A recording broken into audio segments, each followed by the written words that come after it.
Kyle Bradshaw from Chaparral Motorsports here with Bill Walsh, one of our apparel managers. Bill and I are coming to you today to talk about jacket fitment. A motorcycle jacket can only do its job in the case of an off-the-bike event if it's sized correctly. A jacket too small is going to leave exposed area of skin. A jacket too large, the armor is going to shift and not be in the right spot.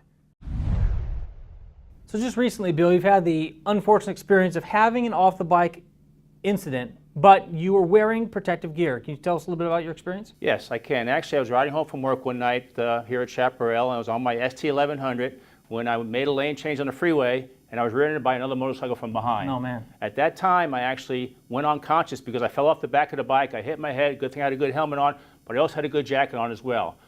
My back had some little pain in the back when I fell down. After I became conscious again, and it was lucky to be wearing a good jacket, obviously. It had the body armor in the elbows, shoulders, and back protector too. So there you go. A motorcycle jacket is typically going to have abrasion resistance built into it in all of the impact areas, as well as armor in the elbows, shoulders, and back. And it's getting those protective pieces into the proper place so that you stay protected when you go down. That is the key. If you're wearing a jacket that's too small, there's two situations that you might run into. If you're sliding down the road and your arms go up, your midsection is going to be exposed and will be prone to road rash. Absolutely not fun. If the arms are too short, that elbow pad that's supposed to be right here is going to fit further up. And then if you go down on your forearm here, that's going to lead to some potentially bad breaks. Conversely, a jacket that's too live is going to do a similar thing to a jacket that's too small. The body armor is not going to fit correctly in the elbow. It'll be slopping around. It could be up high, it could be down low because the jacket's too big. It's going to be too baggy. It's going to be uncomfortable too when you're riding at speed because it's going to balloon up. It's just not good. And the more important thing is the body armor is not going to be in the correct place if an accident was to occur. Now, how do you know what jacket is the right jacket for you? Typically, I wear a large t-shirt. I think Bill wears a large t-shirt as well. Not every large jacket off the shelf is going to fit, and that's where it comes into a little bit of a conundrum. Take a look at any manufacturer's size chart that you're looking at a jacket. For example, there's some European type jackets like the Alpinestars that fit really, really small. I take an extra large. If you're looking at a Klim jacket, I can fit mediums in some of those just because they're more of a boxy American cut, more of a loose fit.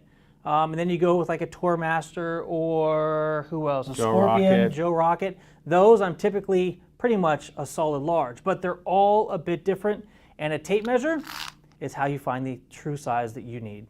So when it comes to jacket measurement, you're going to want to get a soft tape measure, more like a sewing tape measure, if you will, not the regular steel tape that you would have out of the garage. The reason for that is you want it to be flexible. Now, you can measure in inches or in centimeters, and most sizing charts have that conversion already on them. So the measurements that we're going to take are going to be around the chest. So you're going to reach around, come just up under the armpits, over the chest here, and then we're going to lay that tape measure across, and it looks like we're right at that 42.5 mark. So here for the arm measurement, we're going to go right up here to the top of the shoulder. We're going to come down around the elbow and out to the wrist. Here we're measuring right around 25 inches. The next measurement is going to be the waist measurement. We're going to come right around the waist here. We're going to come in and we're measuring, my hands, and we're measuring right about 42 3/4 to 43. So here we obviously have an example of a jacket that is too small. Now the interesting thing is the arm measurement that we took was perfect for him. This armor is exactly in the right place. The cuff comes down to the right place, but the rest of the jacket, absolutely too small. Obviously, we're not getting a good closure in the front. If he raises his arms, we're going to get major exposure down here at the midsection. And here in the back, this is key. The back pad is up here where it should be, but it comes down and stops about here. That's probably 5 inches or so too short, shorter than it should be. Now that we've looked at a jacket that's obviously too small, let's jump into something that's obviously too big, and we'll show you what that looks like as well. And here we are, we now have Bill dressed in a jacket that's obviously too large. Now the waist of this jacket is down way past his waist. It's almost like a 3/4 length, even though this jacket's supposed to be more of a short crop type jacket. The arm length is definitely really long. You can see lots of bunch here. And the interesting part is this elbow pad is like right down here at his forearm.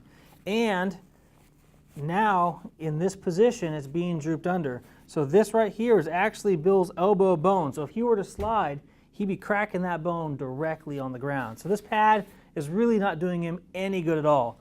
Now back pad here, back pad's good up here obviously, and it's going to come down.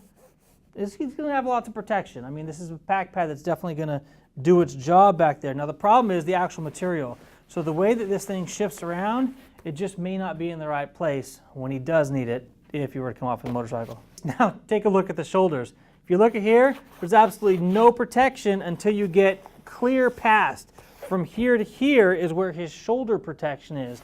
Definitely not doing anything for the cup of the shoulder where that impact is really going to take place. Yep. Feels uncomfortable too, Kyle. Not a good fit at all. Okay, let's jump into a jacket that more suits Bill's physique. Now here we have a jacket that fits Bill perfectly. As you can see, there's not a lot of wrinkling here in the fabric. The cuff comes out to the right length. The elbow starts here and ends here. Absolutely the perfect location. Shoulder starts here, ends here. That cup is right over the ball of his shoulder. On the back here, we have a back pad. Starts up here at the top of his spine, ends down here at the bottom of the spine. Absolutely perfect. And unlike that last jacket that was too large, the shifting right here is very, very minimal. So you know that this back pad is going to stay in place in the event that he comes off the motorcycle. It was good that I was wearing a jacket that fit me correctly at the time of the incident back in May. This was the actual jacket I was wearing. As you mentioned, Kyle, everything fits correctly. The elbow protection, the shoulder protection, the back protection in particular. As you can see, my left elbow hit the ground when I fell off my motorcycle, and also I hit my back as well, and you can see some abrasion in the back part of the jacket too. The body armor was held in place. I came out of this accident without any road rash whatsoever. So it was very good I had the right size jacket fit me at that time. Kyle, one more thing I'd like to point out is I see a lot of people riding around with t-shirts and sweatshirts and not wearing protective gear. As you can see from this video, the protective gear I was wearing saved my bacon, so to speak. So please do yourself a favor, get yourself some protective gear when you're out there riding on the street. At Chaparral Motorsports, we have a wide variety to choose from in all different budgets. Get yourself some protective gear when you're out there riding on the street. Perfect. Now that we have him in a jacket that we know fits him perfectly, let's take a look at some of the other jackets also in a size large that you would normally think would be a proper fitting jacket and see what that size range looks like. So here we are, we have Bill in another large jacket and it fits a little bit too big for him. So if you take a look, there's a lot of material here in the arm. So this sleeve is actually pretty big, even in the riding position. The material is quite loose. And if you look at where the elbow protection is on this particular one, again, it's sliding underneath, not giving him the proper protection. Here on the shoulder, it's not too bad. It could be a little bit higher, but he could get by.